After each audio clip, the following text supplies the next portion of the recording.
Hello everyone, hope you all are doing well. I am also good. अभी cost of capital chapter में last lecture तक मैंने आप लोगों को कुछ बातें बताई थी। जैसे सबसे पहले मैंने आपको डिस्कशन किया था इक्विटी शेयर, सॉरी डिवेंचर क्या होता है, प्रेफरेंस शेयर क्या होता है, इक्विटी शेयर क्या होता है, लोन क्या होता है। इन चारों के बारे में मैंने आपको बताया था कि जब भी कभी कंपनी को पैसा लेना होता है तो देयर आर 4 रिसोर्सेज जहां से हम पैसा ले सकते हैं। इन पैसा लेने पर कंपनी को बदले में कुछ ना कुछ देना होता है और कंपनी जो देती है उसे हम कॉस्ट ऑफ कैपिटल कहते हैं। अगर बात करें कॉस्ट ऑफ कैपिटल की तो हमने 4 पॉइंट डिस्कस करने का सोचा था, जिसमें से हमने डेमो लेक्चर 1, 2, 3 में cost of debt KD, cost of preference share KP पूरी तरह से कंप्लीट कर लिया है। और अभी हम लोग कॉस्ट ऑफ इक्विटी कैपिटल को स्टार्ट करने जा रहे हैं। तो जल्दी से आप सब लोग तैयार हो जाइए, क्योंकि हम लोग पढ़ने वाले हैं cost of equity capital. Right. अब सबसे पहली बात, कॉस्ट ऑफ इक्विटी कैपिटल होता क्या है। जब भी कभी किसी कंपनी को मार्केट से पैसा लेना होता है तो सबसे संजीदा और सबसे अच्छा सोर्स है इक्विटी से पैसा लेना। साहब इक्विटी से कोई पैसा क्यों देगा? आप सोचिए, कितने सारे लोग हैं जो आईपीओ में पैसा इन्वेस्ट करते हैं, शेयर बाजार में पैसा इन्वेस्ट करते हैं, कंपनी उनसे डिमांड करती है एज एन इक्विटी। आपने अगर कंपनी के शेयर्स परचेज किए हैं उसे हम इक्विटी बोलते हैं, इक्विटी शेयर कैपिटल बोलते हैं। और जो जो कंपनी के इक्विटी शेयर कैपिटल को परचेज कर रहा है, कंपनी उन लोगों को बदले में जो पैसा देती है उसे डिविडेंड कहते हैं। साहब आज तो हम लोग कंपनी के बारे में सोचेंगे और हम ये बताएंगे और ये डिस्कस करेंगे कि कंपनी बदले में जो डिविडेंड देती है उसे के ई कहा जाता है। कॉस्ट ऑफ इक्विटी कैपिटल को क्या कहा जाता है? के ई। के ई से डिनोट करते हैं। सर ये सी है तो के से क्यों डिनोट कर रहे हैं? Because this chapter is borrowed from foreign countries, और foreign countries US and UK में सी इज कॉस्ट को के से डिनोट किया जाता है। That is why it is के ई। साहब अगर आप बताओ कि टोटल मिला के इसको सॉल्व करने के कितने फॉर्मूलाज हैं, तो भाई साहब इसे सॉल्व करने के 4 फॉर्मूलाज हैं। 4 फॉर्मूलाज हैं। पहला फॉर्मूला क्या है? पहला फॉर्मूला है, सबसे पहला मैं फॉर्मूला लिख रहा हूं, डिविडेंड मॉडल। Dividend model. अच्छा मैं क्यों लिख रहा हूं? जब हमारे पास में सब चीजें इधर तैयार पड़ी है, लिखी हुई तैयार पड़ी है, तो हम इसी को ही फॉलो कर लेंगे। देखिए यहां पर ये आ गए हम लोग यहां पे। सबसे पहला मॉडल है, यस सबसे पहला मॉडल है हमारा, जिसे हम लोग बोलेंगे डिविडेंड यील्ड मॉडल। क्या बोलेंगे? सबसे पहले मॉडल को डिविडेंड यील्ड मॉडल। दूसरे मॉडल को हम लोग बोलेंगे CAPM मॉडल। थर्ड को हम लोग बोलेंगे अर्निंग यील्ड मॉडल, और फोर्थ को हम लोग बोलेंगे डिविडेंड ग्रोथ मॉडल। तो अब इन्हीं चारों को मैं आपके सामने रखता हूं, तो चलो ठीक है मैं रखना शुरू करता हूं। सबसे पहले डिविडेंड यील्ड मॉडल, इसका क्या फॉर्मूला रहेगा? तो K E equals to DPS, DPS for dividend, divided by, देखिए यहां पर dividend divided by MPS। K E equals to DPS upon MPS into 100। आपको तो एक बार लिख देते हैं, आपको एक जगह पे लिखे हुए मिल जाएंगे, DPS अपॉन MPS इंटू 100। अब यहां पे मैं इसको एलोबरेट भी कर देता हूं, वेयर के E stand for cost of capital, DPS stand for dividend per share, MP stand for market price, MP stand for market price per share. तो टोटल मिला के क्या हो गया? DPS upon EPS into 100, DPS upon MPS into 100। MP का मतलब क्या हो गया? Market price per share.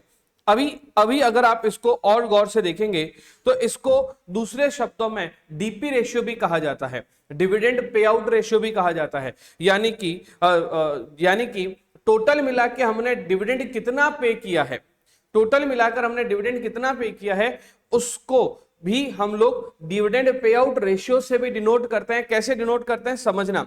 से फॉर एग्जांपल हमारी कंपनी में हमारे पास में अर्निंग थी, अर्निंग पर शेयर था 10 रुपए, डिविडेंड हमने निकाला, मान लीजिए कि डिविडेंड निकाला हमने 7 रुपए, डिविडेंड दिया है कितना? 7 रुपए।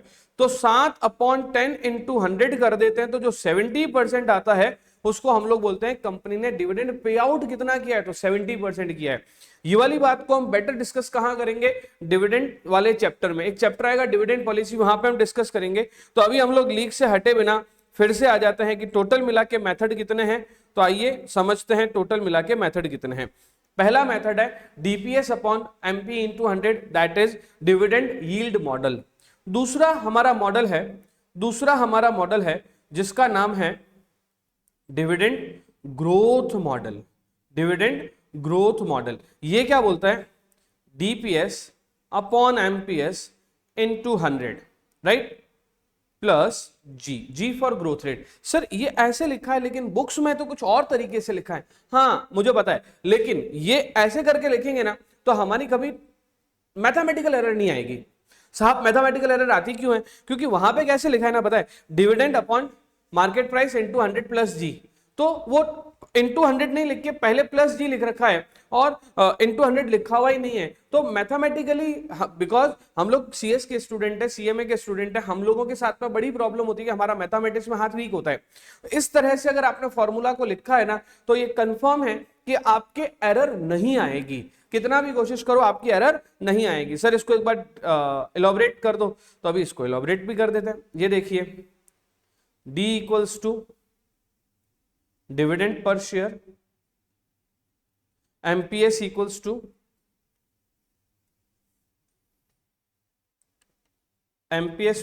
To market price per share, अभी हमने डिस्कशन किया था, ठीक है। फिर G equals to growth rate, ठीक है, 100 है ये। तो दो मॉडल हो गए। तीसरा आपका जो मॉडल जाएगा उसका नाम है earning model. Earning model is basically dependent upon EPS, earning per share. Question में ईपीएस भी दे रखा होगा। तो सर फॉर्मूला क्या बन जाएगा, तो फॉर्मूला बनेगा डीपीएस अपॉन एमपीएस इंटू, एक second, sorry, EPS upon MPS into 100, earning yield model. इस मेथड को एक बार मैं बोल के भी बता देता हूं। Earning yield model, this method is also known as earning price ratio method, EP ratio method. This method is based on the assumption that market price of the share is based on earning per share.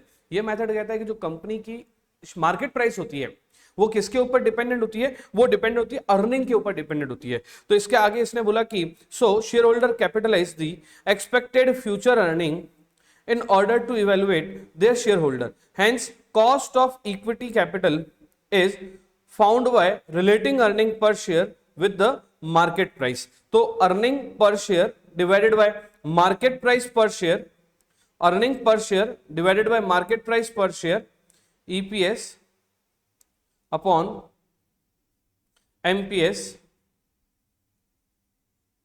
into 100। तो इसका क्या नाम हो गया, earning yield method. अगला last जो है वो क्या सिखाता है आपको, CAPM मॉडल। CAPM को हम लोग स्टैटिस्टिकल मॉडल भी कहते हैं। CAPM को हम लोग क्या बोलते हैं, स्टैटिस्टिकल मॉडल भी। और इसका क्या फॉर्मूला बनता है, इसका फॉर्मूला बनता है KE equals to RF plus beta RM minus RF। अब यहां पे KE क्या हो गया, कॉस्ट ऑफ इक्विटी। बीटा क्या हो गया, बीटा कोएफिशिएंट क्वेश्चन में दे रखा होगा। RM क्या हो गया, risk free market rate of return of market, right. और RF का मतलब क्या हो गया, risk free rate of return. अब RF का बेसिक मीनिंग क्या होता है, समझना बेटा आप लोग। जब कभी विदाउट रिस्क मामला तभी होता है जब हम गवर्नमेंट सिक्योरिटी में इन्वेस्ट करते हैं, तो उसको कहा जाता है RF। गवर्नमेंट सिक्योरिटी के रेट दे रखे उसको RF बोलेंगे, आरबीआई की कोई रेट दे रखे उसको RF बोलेंगे। तो RF is risk free rate of return, RM का मतलब मार्केट रेट ऑफ रिटर्न। और कभी कभी क्या होगा, क्वेश्चन में आपको रिस्क प्रीमियम बोल रखा होगा, तो R M minus R F को हम लोग दूसरे शब्दों में रिस्क प्रीमियम भी कहते हैं। मेरे बच्चों एक बार रिपीट करेंगे, क्या कहते हैं? रिस्क प्रीमियम भी। तो ये हमारा कौन सा मॉडल हो गया? 4th नंबर का मॉडल हो गया, जिसे हम लोग CAPM मॉडल के नाम से जानते हैं। ठीक है, अभी एक बार इसको मैं इलॉबरेटिवली बता देता हूं। R F plus R M minus R F bracket में एस। तो यहां पे आर एफ क्या है? Risk free rate. R M क्या है? Equity market required return. S क्या है? Beta coefficient. वहां पे एस लिखा है पर हम लोग बीटा ही लिखेंगे क्वेश्चन में जब बीटा दे रखा होता है तो ये आपका क्या हो गया? 4 तरह के डिफरेंट फॉर्मूलाज हो गए। एक बार इसको देख लीजिए आप लोग, एक बार इसको देख लीजिए, एक बार एक ही जगह पे इसको नोट कर लीजिए। इसे नोट करना बेटा बहुत जरूरी है, इसे नोट करना बहुत जरूरी है, जल्दी से नोट कर लीजिए इसको। ठीक है, आप लोगों ने नोट कर लिया होगा मुझे लगता है, इसलिए हम लोग आगे बढ़ते हैं। ये देखिए, इसके हम लोग एक एक करके क्वेश्चन करना शुरू करते हैं, चारों के। राइट, चारों के क्वेश्चन हम एक साथ करेंगे। क्वेश्चन नंबर, अच्छा इसका मैंने आपको कहा था कि मैं आपका इसका जो PDF है वो अभी आपके इसके लिंक में डाल दूंगा। तो जैसे ही आपको इसका लिंक मिलेगा आप आराम से, ये क्वेश्चन भी आपके सामने रहेंगे आपके फ्यूचर पर्सपेक्टिव के लिए। राइट, क्वेश्चन नंबर 7, यस आ गया। कौन से मॉडल का क्वेश्चन है? क्वेश्चन देखते ही पता चल जाएगा आपको, कोई दिमाग लगाने की जरूरत नहीं कि कौन से मॉडल का है। सबसे पहले क्या बोला?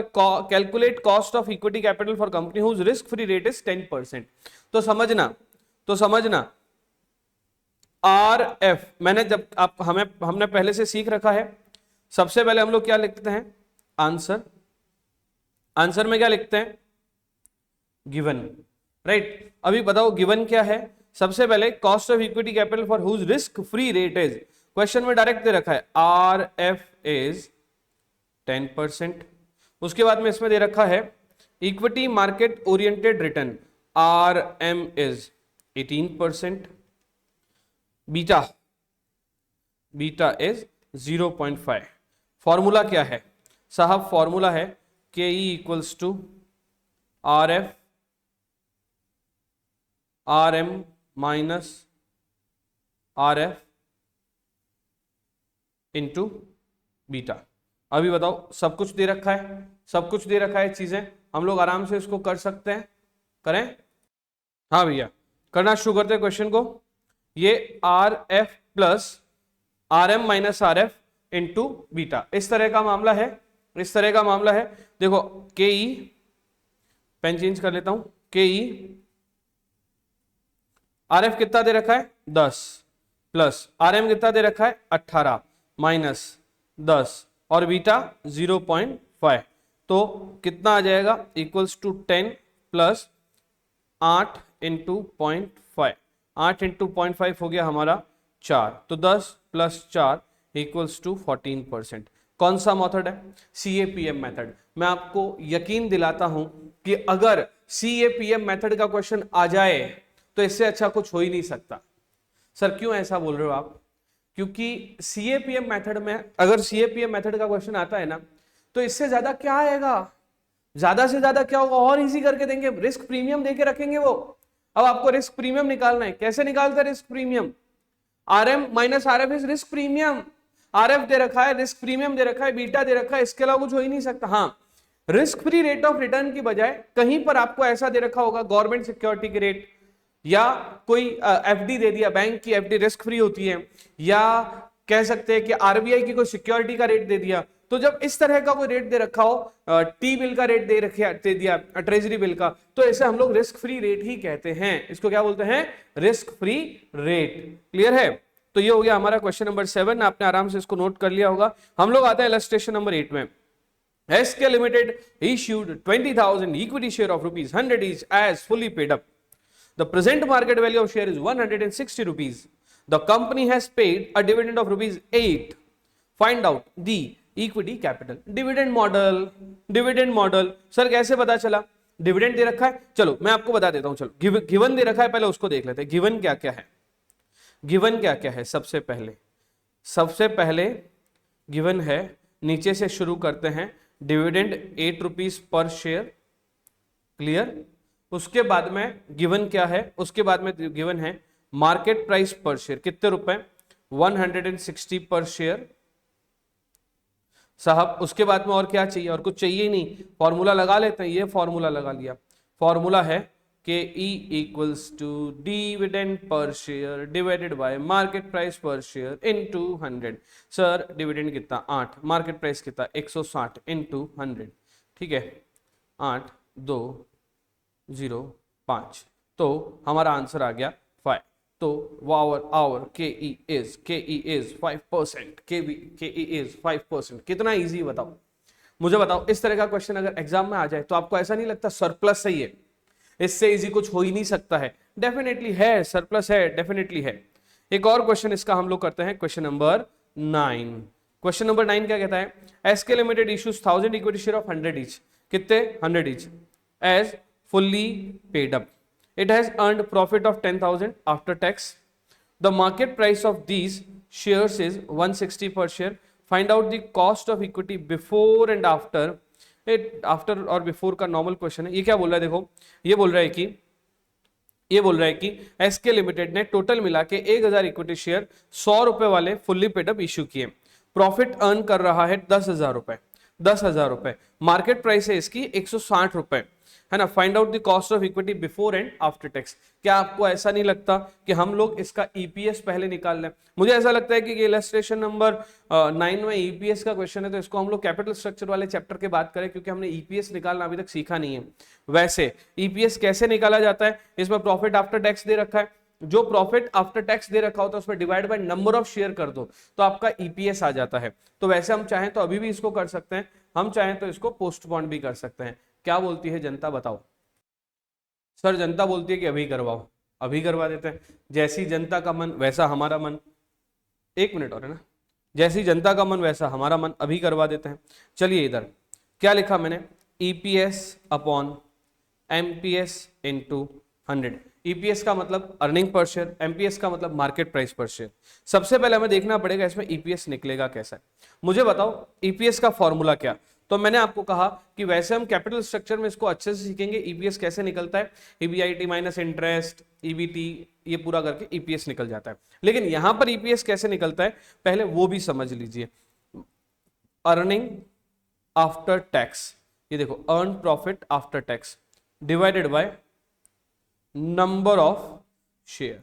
भैया जितने हमने कमाए उसमें नंबर ऑफ शेयर को हमने डिवाइड कर दिया तो हमारा ईपीएस आ गया। ठीक है साहब, ये देखो 10,000 है divided by 1,000। Okay, this is our EPS. ठीक है, क्वेश्चन में एमपीएस भी दे रखा है 160, तो कैसे होगा, K E equals to 10 upon 160 multiplied by 100। ये क्या निकल जाएगा हमारा, ये क्या निकल जाएगा हमारा के ई। ठीक है, ये क्या निकल जाएगा हमारा, अच्छा ये के ई कैसे निकला है, 10 अपॉन 160 इंटू 100। तो चलाओ कैलकुलेटर, 6.25, ये क्या आ जाएगा हमारा के ई। अभी इनका कहना है कि सर इसमें आफ्टर टैक्स भी निकालो। तो ये क्या है, जब डिविडेंड दे रखा हो ना तो आफ्टर टैक्स निकालने के लिए टैक्स को 1 माइनस टी को डिवाइड बाय कर लो। तो हमने ये के ई बिफोर टैक्स तो है ही है, और ये आ जाएगा के ई आफ्टर टैक्स। तो 6.25 डिवाइड बाय 1 माइनस टी, ठीक है 6.25 डिवाइड बाय 1 माइनस 0.50, फिर 6.25 डिवाइडेड बाय 0.50, तो आ जाएगा 6 2 12 इंटू 12.50। ये आ जाएगा हमारा के ई आफ्टर टैक्स। सिर्फ समझने के लिए मैं आपको बताता हूं के डी में हम लोग आय 1 माइनस टी करते हैं तो ये बनता है हमारा आफ्टर टैक्स। ठीक है, और बिफोर टैक्स निकालना हो तो आई ही रखते हैं। लेकिन के पी एंड के ई में हमारे को जो दे रखा होता है वो वैसे ही आफ्टर टैक्स ही होता है, वो वैसे ही क्या होता है, आफ्टर टैक्स। लेकिन अगर हमें बिफोर टैक्स निकालना है तो जो के ई आफ्टर टैक्स आया है हमारा, जो हमारा के ई आफ्टर टैक्स आया है उसमें हम डिवाइड बाय कर देंगे 1 माइनस टी। तो इससे क्या आ जाएगा हमारा के ई बिफोर टैक्स। क्लियर है, इससे हमारा क्या आ जाएगा, के ई बिफोर टैक्स। तो हमने इस मॉडल में अभी तक हमने कुल मिला के कितने टॉपिक्स कर लिए, 2। कौन कौन से टॉपिक्स कर लिए? पहला हमने किया केई जिसमें कि डिविडेंड मॉडल यूज किया, दूसरा हमने अर्निंग यील्ड मॉडल यूज किया। अब हम लोग चलेंगे, अच्छा एक और हमने कर लिया CAPM, टोटल 3 कर लिए हमें। हमारा लास्ट टॉपिक बाकी बचता है क्या? KE, जिसमें कि डिविडेंड ग्रोथ मॉडल से कैसे करते हैं। तो उसके लिए आपको थोड़ा सा और इंतजार करना पड़ेगा, अगले वीडियो में या फिर इसी वीडियो में ही हम लोग आपको सिखाएंगे क्या KE, जिसमें कि डिविडेंड ग्रोथ मॉडल से कैसे निकाला जाता है। Thank you.